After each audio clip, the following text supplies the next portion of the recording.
অন্তর্বর্তী সরকারের দ্বিতীয় অধ্যায় শুরু, বললেন প্রেস সচিব। লক্ষ্য অবাধ সুষ্ঠু নির্বাচন। ফেব্রুয়ারিতে নির্বাচন আয়োজনে চিঠি পেয়েছে ইসি, আচরণবিধিসহ কয়েকটি বিষয়ে বৈঠক। ইসিতে সরকারের চিঠি জাতির প্রত্যাশা পূরণ করেছে বলছে বিএনপি। সমমনাদের নিয়েই ভোটে যাবে দলটি। মেট্রো রেল প্রকল্পে প্রথমবারের মতো অর্থায়নে বিশ্বব্যাংক। পুরান ঢাকা আসছে নেটওয়ার্কের আওতায়। যুক্তরাষ্ট্রের শুল্ক বাড়ানোর জবাবে কড়া হুঁশিয়ারি মোদির, কারো সঙ্গে আপোষ না করার প্রত্যয়। সবাইকে আমন্ত্রণ টিভিএস নিউজ অব দ্য ডেতে। সঙ্গে আছি আমি রুকাইয়া জহির। দর্শক, এতক্ষণ শুনছিলেন শিরোনাম, এবারে বিস্তারিত। আজ থেকে অন্তর্বর্তী সরকারের দ্বিতীয় অধ্যায় শুরু হয়েছে বলে জানিয়েছেন প্রধান উপদেষ্টার প্রেস সচিব শফিকুল আলম। 7 অগস্ট সচিবালয়ে উপদেষ্টা পরিষদের বৈঠক শেষে সংবাদ সম্মেলনে এই কথা বলেন তিনি। জানান, আজ থেকে সরকারের প্রধান কাজ জাতিকে একটি অবাধ, সুষ্ঠু ও নিরপেক্ষ নির্বাচন উপহার দেওয়া। নির্বাচন সুষ্ঠু ও নিরপেক্ষ করতে সরকার প্রস্তুতি নিচ্ছে জানিয়ে তিনি বলেন, আইন শৃঙ্খলা রক্ষাকারী বাহিনীর 8 লাখ সদস্য মোতায়েনের পরিকল্পনা রয়েছে। এছাড়া আরও 40 থেকে 50 হাজার সদস্য মোতায়েন করা সম্ভব কিনা তা নিয়ে আলোচনা চলছে। সেনাবাহিনীর 60,000 সদস্য মাঠে থাকবে বলে আগেই জানানো হয়েছে, তবে প্রয়োজনে সংখ্যাটি বাড়ানো হতে পারে।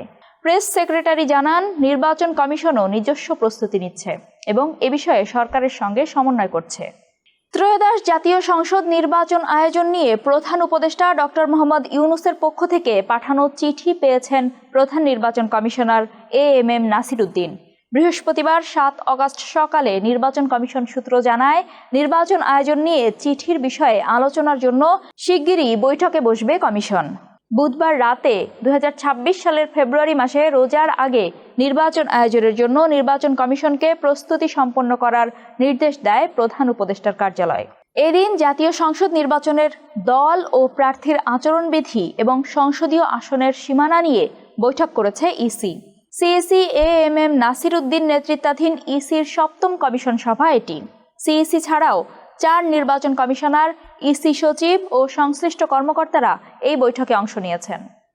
অন্তর্বর্তী সরকারের কাছে জনগণের অনেক প্রত্যাশা ছিল, তবে সরকার তা পূরণ করতে পারেনি বলে মন্তব্য করেছেন বিএনপির স্থায়ী কমিটির সদস্য সালাহ উদ্দিন আহমেদ।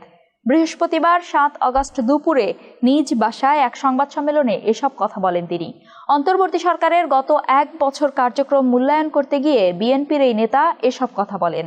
সালাহ উদ্দিন আহমেদ বলেন, ভোটের জন্য নির্বাচন কমিশনে অন্তর্বর্তী সরকারের চিঠি পাঠানোর জন্যই গোটা জাতি অপেক্ষায় ছিল। এটি অত্যন্ত ইতিবাচক। সালাহ উদ্দিন আহমেদ জানান, মধ্যপন্থী রাজনৈতিক দল, যুগপৎ আন্দোলনে যারা ছিল তাদের সহ সমমনাদের নিয়েই বিএনপি ভোটে যাবে। এবারের নির্বাচন সুষ্ঠু করতে আইন শৃঙ্খলা রক্ষাকারী বাহিনী প্রশাসনের পাশাপাশি জনগণ গুরুত্বপূর্ণ ভূমিকা রাখবে বলেও জানান সালাহ উদ্দিন আহমেদ। বাংলাদেশে এই প্রথমবারের মতো কোনো মেট্রো রেল প্রকল্পে অর্থায়ন করতে যাচ্ছে বিশ্বব্যাংক। এই লাইনের মাধ্যমে মেট্রো নেটওয়ার্কের আওতায় আসবে পুরান ঢাকা। বিশ্বব্যাংকের অর্থায়নে এই mass rapid transit MRT line 2 প্রকল্প গাবতলী, পুরান ঢাকা ও ডেমরাকে যুক্ত করবে। অর্থনৈতিক সম্পর্ক বিভাগের কর্মকর্তারা বলেন, এর আগে জাপান, এশিয়া উন্নয়ন ব্যাংক ও দক্ষিণ কোরিয়া মেট্রো প্রকল্পে অর্থায়ন করেছে। এবার এমআরটি 2 প্রকল্প নির্মাণে ঋণ দিতে নীতিগত সম্মতি জানিয়েছে বিশ্বব্যাংক। প্রকল্পটি বাস্তবায়নের জন্য technical assistance project pro former আওতায় সম্ভাব্যতা সমীক্ষা, প্রাথমিক ও বিশদ নকশা প্রণয়ন এবং দরপত্র প্রস্তুত করতে সহায়তা করবে বিশ্বব্যাংক। ভারতের পণ্যের উপর মার্কিন শুল্ক আরও বাড়ানোর পর বেশ কড়া বার্তা দিলেন নরেন্দ্র মোদি। কৃষক ও জেলেদের স্বার্থে ভারত কারো সঙ্গে আপোষ করবে না বলে জানিয়েছেন তিনি।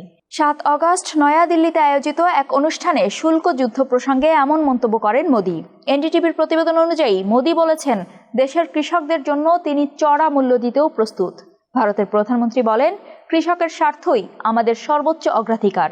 ভারত কখনোই তার কৃষক, খামারি ও জেলেদের স্বার্থের বিরুদ্ধে গিয়ে আপোষ করবে না। এর আগে ভারতের উপর 25% শুল্ক আরোপের ঘোষণা দেয় ট্রাম্প প্রশাসন। এরপরও ভারত রাশিয়ার থেকে অপরিশোধিত তেল কেনা বন্ধ না করলে শুল্ক আরও বাড়ানোর হুমকি দেন ট্রাম্প। বুধবার 6 আগস্ট তা বাড়িয়ে পাল্টা শুল্ক মোট 50% করা হয়েছে। দর্শক, এই ছিল আজকের নিউজ অব দ্য ডে। আরও খবর ও তার বিশ্লেষণ জানতে চোখ রাখুন টিভিএসএ।